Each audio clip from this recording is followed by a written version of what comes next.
What is up? I hope everybody had a blessed Thanksgiving, enjoyed the 49ers victory, and are ready for the week that it feels like we've been waiting for all season long. That's right. The Philadelphia Eagles game is right around the corner, and there's some things that you need to pay attention to going into this week.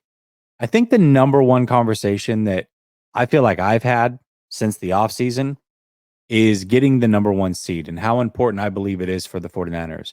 And not because I don't think that they can win on the road. I think this team is built to win in most places, in most elements. I think the issue, though, comes down to rest. And can the 49ers sustain 12 weeks in a row without wearing down the way that they did, let's say, in the 2021 season, and even a little bit last year, where it seems like every game is a gotta have it game because they put themselves behind the eight ball at some point during that season. 2021, it was starting 3-5. Last year, it was starting 2-4. This year, they start 5-0, but then they lose three straight, and here they are really trying to make a run to get the number one seed. And reality is, I thought after the bye week that the 49ers, if they went two losses after the bye, what they had 9 games left, if they went 7-2 after the bye and beat Philadelphia, that might be enough to get the number one seed.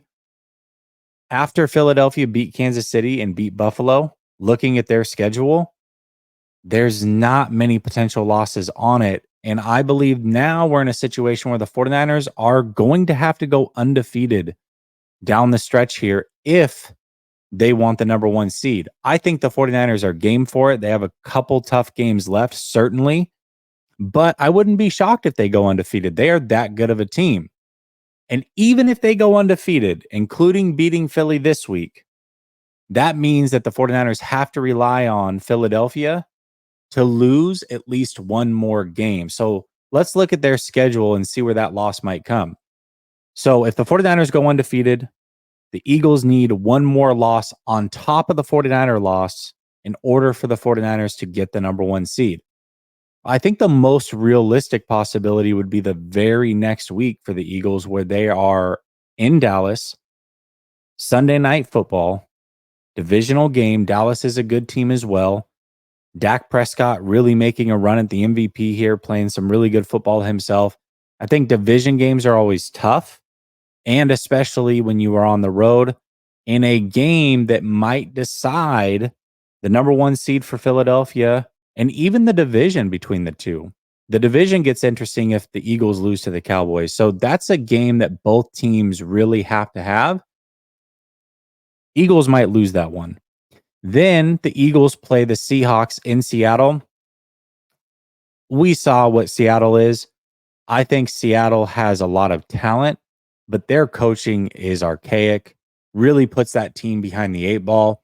I don't believe that the Seahawks would beat Philadelphia, but it's not impossible.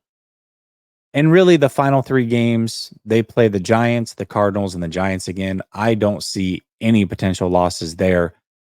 So really, the 49ers would have to rely on the Cowboys to beat the Eagles or the Seahawks to beat the Eagles. Both of those road games, I think the Cowboys game is more likely a potential loss than the Seahawks game, just because it is in division and that makes things really hard.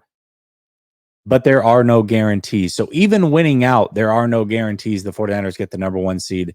If the 49ers lose to the Eagles, they have no shot at the number one seed. And if the 49ers beat the Eagles but lose, let's say, to the Ravens or something, they basically have no shot either. So the 49ers have to win out if they want a realistic possibility, in my opinion, at the number one seed.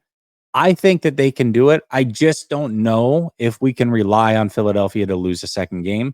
Maybe they will, maybe they won't. Let's look real quick at this game and what might impact it as well. I think the 49ers are going to win this game. I thought it before the season started. The way that the 49ers talked after that loss in the NFC Championship, I think they really put themselves in a position where they have to win this game. Deebo Samuel, I expect the world from him in this game. He was the front runner as far as talking trash with Philadelphia.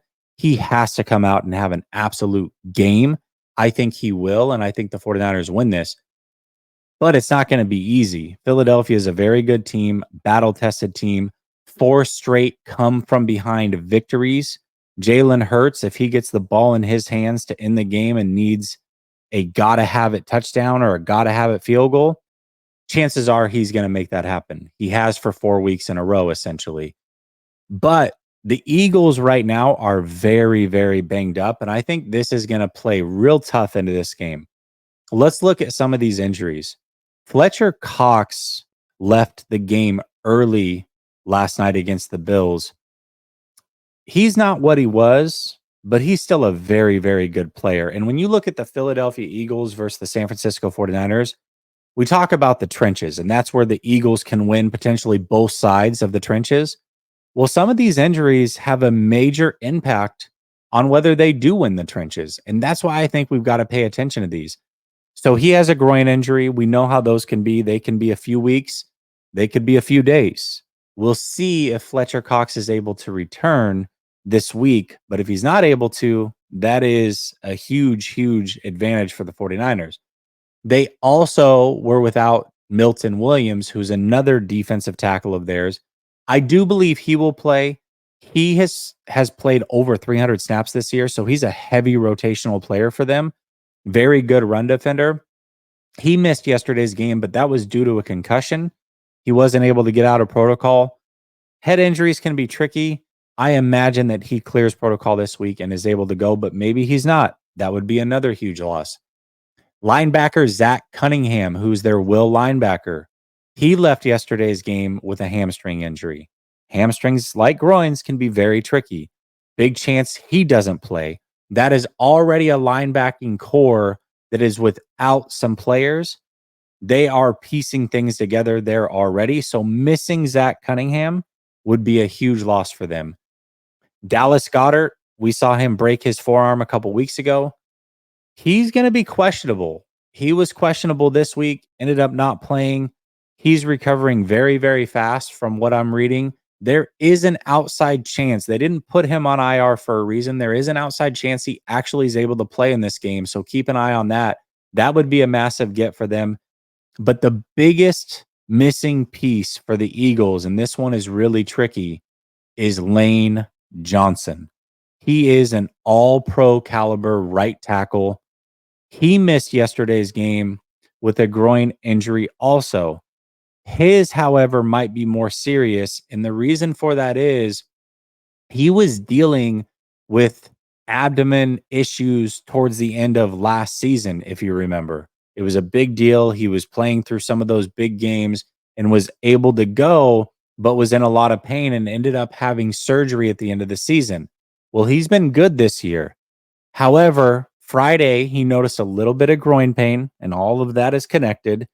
Had a little bit of groin pain, and then Sunday woke up and said, hey, this thing is worse. Ended up getting an MRI. We don't know the results of that, but what we do know is he didn't play in yesterday's game. If he is unable to go and Fletcher Cox is unable to go, that would be a major, major disadvantage because the Eagles are elite in the trenches.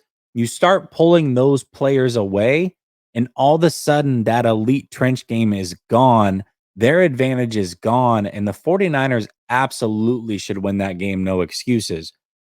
We have to keep an eye on these injuries. They may play a major factor, or they may all play and it's not going to matter. We will see. But those are the things to keep an eye on. The number 1 seed, 49ers have to win out. That is number 1. And then they still need some help from the Cowboys or Seahawks or whoever to beat the Eagles a second time in order for the 49ers to get the number 1 seed. And then the injuries for this week are going to play major, I believe, into the outcome of this game, or could play majorly in the outcome of this game, depending on how these injuries go. We will see. But this week is such a big week that I am trying to get 2 Behind Enemy Lines episodes from 2 very different content creators. I'm working on that now. Hopefully I'll be able to get a show in tomorrow, Tuesday, and also on Wednesday. This week is that big. This is the week. This is the litmus test we have been waiting for all season long. It is here. All the trash talk for the last almost year is coming to fruition. Can the 49ers get it done? I believe so. We will see. Pay attention to those injuries. It is a big, big deal. Peace.